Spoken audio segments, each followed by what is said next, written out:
Salam uşaqlar. Bugün biz vakuumda elektrik cərəyanı ilə tanış olacağıq. Bundan əvvəl biz keçdik metallarda elektrik cərəyanı, ifrat keçiricilərdə və elektrolitlərdə elektrik cərəyanı. Bu gün isə vakuumda elektrik cərəyanıdır mövzumuz. Ümumiyyətlə, hər bir mühitdə yadınıza gəlirsə, mən əsas yük daşıyıcılar dedim. Deməli, dediyim metallarda əsas yük daşıyıcılar sərbəst elektronlar idi. Elektrolitlərdə müsbət və mənfi ionlar idi. Vakuumda nədir uşaqlar? Vakuumda termoelektronlar və yaxud sadəcə elektronlar deyirik. Demək, bunlar ən vacib hissədir. Əsas yük daşıyıcılar. Deməli, buna nə dedik biz?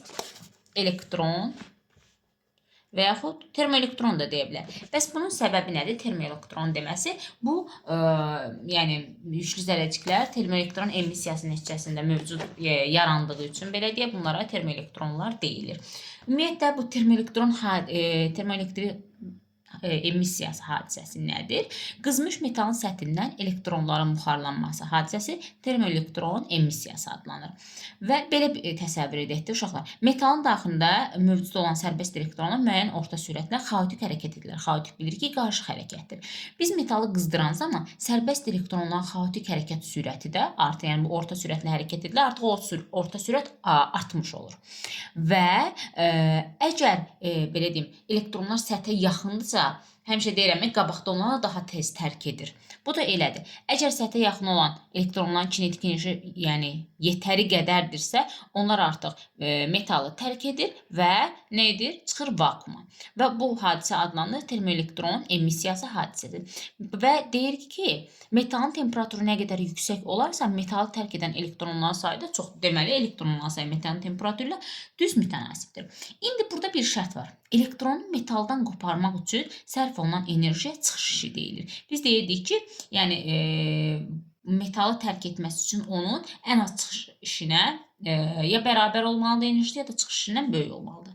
Y kinetik böyük bərabərdir A çıxışa. Bunun yerinə belə yazıram.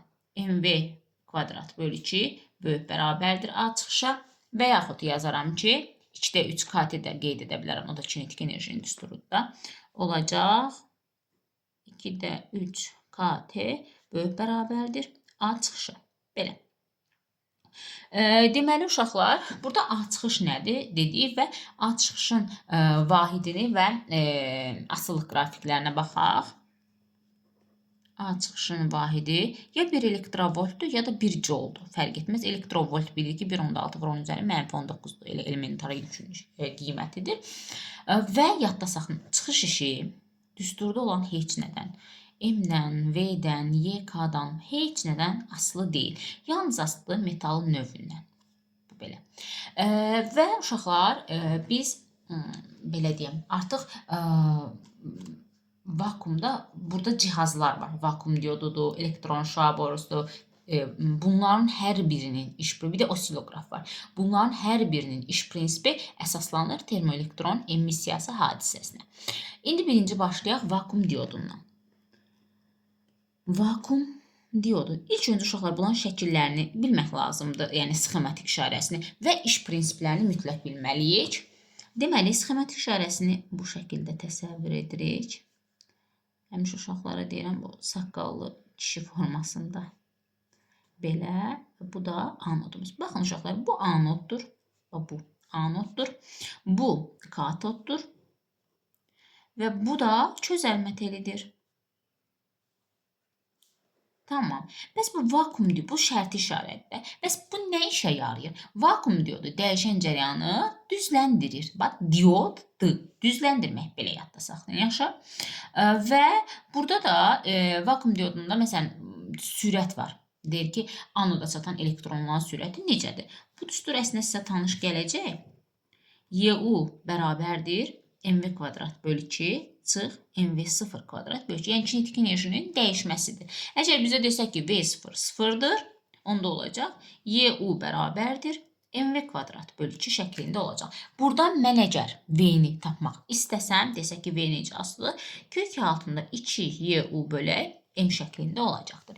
Və vakuum diodunda volt amper xarakteristikası var. Biz bunu vaxt şəklində deyirdik də. volt amper xarakteristikası. Deməli, i-nin u-dan asıllıq qrafikidir ki, bu belədir. Gəlir, artır və doyma qiymətinə çatır. Bura deyirik biz i doyma. Doyma cərəyan şiddəti. Və doyma cərəyan şiddəti uşaqlar, bu da vacib bir məqamdır. Yalnız elektronların sayından asılıdır, gərginlikdən asılı deyil. Bunu da yadda saxlayaq. i doymanın düsturuna gəldikdə isə o da əslində Q böl T-dir də, bildiyimiz kimi i-nin, onun yerinə də n-yi böl T yaza bilərəm. T-ni əgər 1 saniyə verərsə, i doyma bərabər olacaq n-y-yə. Yəni ki, i doyma burada həm də n-dən də düz asılı olur. Çünki nə qədər elektron sayı çoxsa, təbii ki, cərəyan o qədər tez maksimal qiymətini alacaq. Bu temperaturla düz mütənasibliyə gəlin bir nümunə verim sizə. Deməli, i doymanın yenə u-dan asılıq qrafikini çəkirəm. Belə bir qrafikimizdir. Bir var bu, bir dənə də bu şəkildə çəkirəm. Bunu adlandırın, nömrələyək 1, 2. i doyma 1, bu da buradadır. i doyma 2. Buna müqayisə eləsək nə deyirik? Biz axı dedik temperaturla düz mütənasibdir. Onda i doyma 1 böyükdür axı i doyma 2-dən. Onda nəymiş? T1 də həmçinin T2-dən böyükmüş. Yəni bunu da yadda saxlayaq. Bu qədər.